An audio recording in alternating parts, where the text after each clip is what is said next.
Hello student, good morning. Today I am going to prove some results based on the cyclic quadrilateral. ठीक है, उस दिन मैंने बताया था कि साइक्लिक क्वाड्रिलेटरल के कुछ रिजल्ट्स हैं जो हम आपको प्रूफ करके दिखाएंगे. इसको आप हमेशा याद रखेंगे क्योंकि इनका यूज़ किया जाएगा. ठीक है, तो सबसे पहले ये है कि prove that every cyclic parallelogram is a rectangle. ये साइक्लिक पैरेललोग्राम है, ये रेक्टेंगल होगा. ये आपको प्रूफ करना है. रेक्टेंगल प्रूफ करने के लिए आपको क्या बताना होगा कि रेक्टेंगल में दोनों opposite sides are equal and all angles are right angle. ठीक है, ये चारों चीज़ होती हैं. ठीक, अब इसको दोनों चीज़ों को आपको दिखाना है. तो सब अगर हम राइट एंगल दिखा दें, चारों एंगल, तो ये ऑटोमेटिकली क्या हो जाएंगी. पैरेललोग्राम है तो पैरेललोग्राम में अपोजिट एंगल्स आर इक्वल. ठीक है, अपोजिट साइड्स आर इक्वल. ये पैरेललोग्राम में होती की प्रॉपर्टी है. पैरेललोग्राम में सारे एंगल्स राइट एंगल नहीं होते हैं. अगर हम राइट एंगल दिखा दें तो ये क्या हो जाएगा, पैरेललोग्राम क्या हो जाएगा, रेक्टेंगल हो जाएगा. तो देखिए फिर गिवन है, given ABCD is a cyclic parallelogram, is a cyclic parallelogram. ठीक है, हमें प्रूव करना है कि ABCD to proof ABCD is a rectangle. ठीक है, अब प्रूफ देखिए. प्रूफ में क्या होगा कि अगर हम देखें तो ये अगर साइक्लिक पैरेललोग्राम है तो क्वाड्रिलेटरल तो है ही है. इसका मतलब क्या है कि angle sum of opposite angles are 180. Angle A plus C is equal to 180 degree. ठीक है, 180 डिग्री हो जाएगा. क्यों? क्योंकि opposite angles of a cyclic quadrilateral हैं. Opposite angles of cyclic quadrilateral. और आपको मालूम है कि पैरेललोग्राम में अपोजिट एंगल्स इक्वल होते हैं. इसका मतलब angle A equal to angle C. ठीक है ना, अपोजिट एंगल्स ऑफ पैरेललोग्राम है. ये opposite angles of parallelogram. Okay, अब अगर A is equal to C है तो अगर हम यहाँ C की जगह पे A लिख दें तो angle A plus angle A is equal to 180 degree. ठीक है, और इससे क्या हो जाएगा, twice of angle A is equal to 180 degree. तो angle A is equal to 90 degree. अब एंगल A और C इक्वल हैं तो angle A is equal to angle C is equal to 90 degree. ठीक है, अब आपके पास ये दोनों एंगल 90 डिग्री हो गए. सिमिलरली आप लिख सकते हैं एंगल B और D को भी, क्योंकि ये भी अपोजिट एंगल्स हैं. सेम प्रोसेस में आप लिख सकते हैं. तो similarly angle B equal to angle D is equal to 90 degree. अब क्या हो गया, सारे एंगल्स 90 डिग्री हो गए. ठीक है, तो ये क्या हो जाएगा, therefore ABCD is a rectangle. Proof हो गया ना. तो हमेशा ध्यान रखिएगा कि every cyclic parallelogram is a rectangle. ये प्रूफ याद रखिएगा. ठीक है, अब नेक्स्ट है क्या है, prove that N isosceles trapezium is always cyclic. ये आइसोसेलेस ट्रैपेजियम है, इसको आपको दिखाना है कि ये साइक्लिक होगा. साइक्लिक होने के लिए आपको क्या दिखाना पड़ेगा कि सम ऑफ अपोजिट एंगल्स आर 180. इसका मतलब ये और ये एंगल का सम 180 दिखा दें और इस एंगल का सम 180 दिखा दें तो ये क्या हो जाएगा, साइक्लिक ट्रैपेजियम हो जाएगा. तो देखिए सबसे पहले आपको क्या कहते हैं, गिवन क्या है, गिवन है ABCD इज अ ट्रैपेजियम. ठीक है, इन विच AB parallel to DC, in which AB parallel to DC। Construction आपने क्या किया है, पहले लिख दिया टू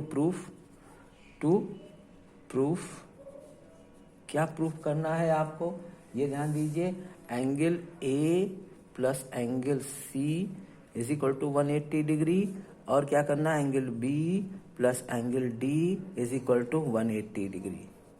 अब कंस्ट्रक्शन आपने क्या किया है, draw a perpendicular, draw AL perpendicular on AB and CM perpendicular on AB, ये आपने ड्रॉ कर दिया है। ठीक है ना।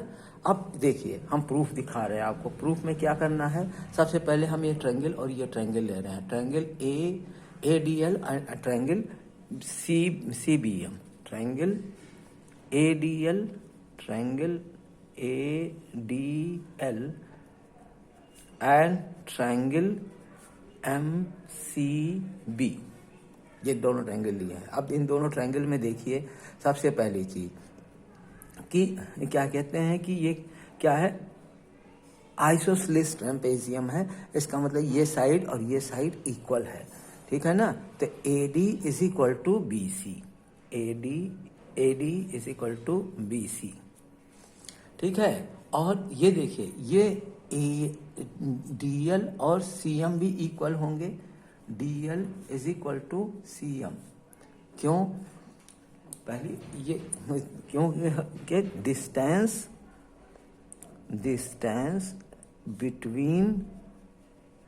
बिटवीन टू पैरेलल्स,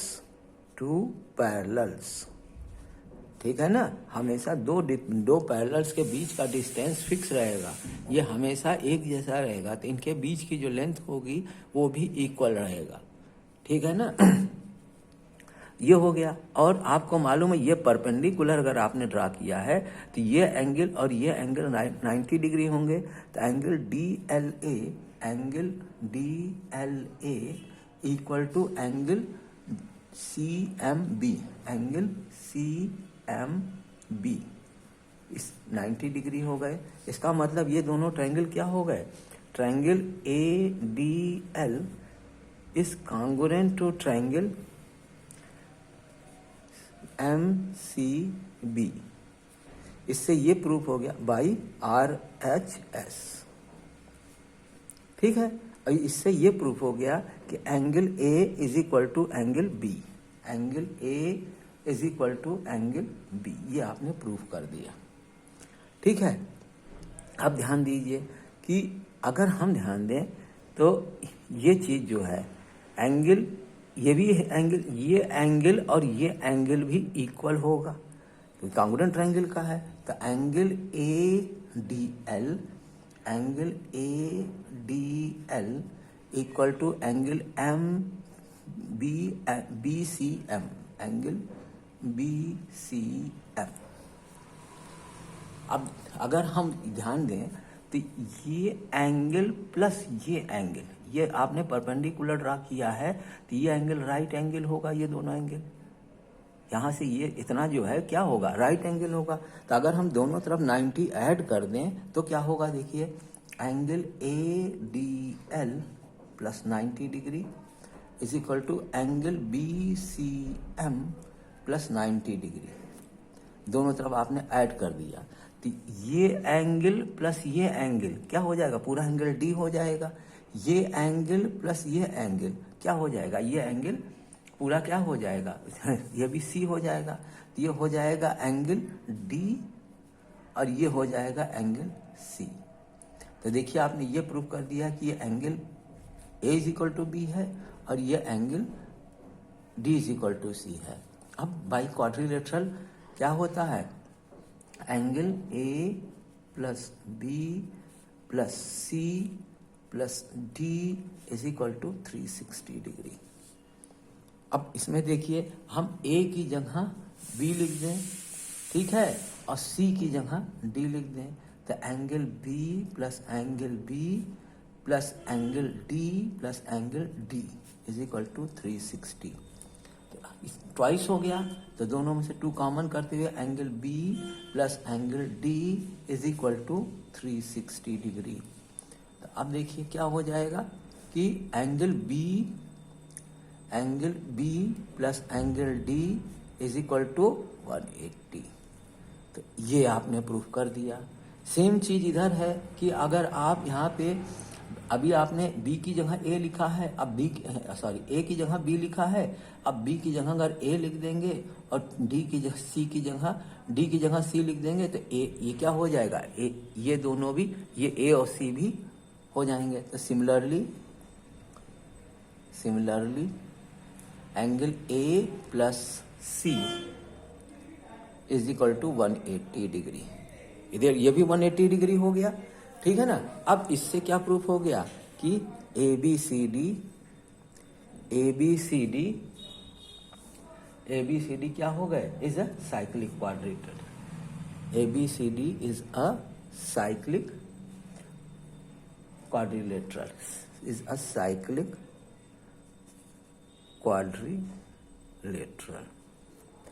ये आपका सेकंड प्रॉपर्टी हो गई। अब थर्ड देखिए, थर्ड में क्या है कि prove that a cyclic trapezium is always isosceles and its diagonals are equal. क्या कह रहा है कि साइक्लिक ट्रेपेजियम जो है, अभी तो आपने प्रूव किया है कि आइसोसेलेस ट्रेपेजियम साइक्लिक होता है। अब यहाँ कह रहा है कि अगर ये ट्रेपेजियम साइक्लिक है तो ये बताइए, ये कहना है कि ये आइसोसेलेस होगा, इसका मतलब ये और ये साइड इक्वल होगा, दूसरे उसके डायगोनल्स भी इक्वल होंगे, ये आपको प्रूव करना है, ठीक है। इसी चीज को ऐसे भी लिखा जाता है कि if 2 sides of a cyclic quadrilateral are parallel prove that the remaining 2 sides are equal and diagonals are equal. इसी चीज को ऐसे भी लिखा गया है, ठीक है। अब इसको प्रूफ में देखिए, सबसे पहले आपको गिवन क्या है, ध्यान दीजिए। गिवन में है कि अ cyclic quadrilateral in which AB is parallel to DC, a cyclic quadrilateral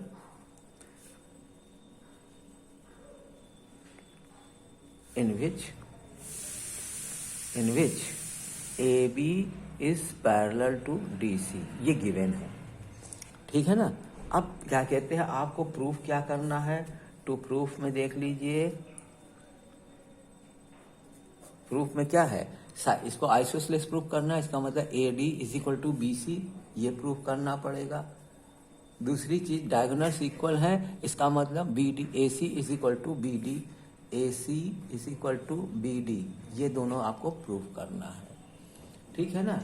अब प्रूफ में देखिए क्या करना है, प्रूफ कैसे करना है।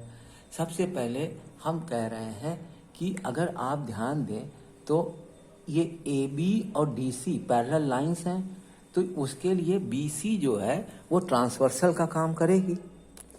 ये गिवन है कि AB और DC पैरेलल लाइंस हैं, तो BC उसके लिए क्या हो जाएगी, ट्रांसवर्सल हो जाएगी। तो इसका मतलब सम इंटीरियर एंगल का सम 180 डिग्री हो जाएगा, ठीक है ना। तो आप क्या लिखेंगे कि AB is parallel to DC and BC is a transversal।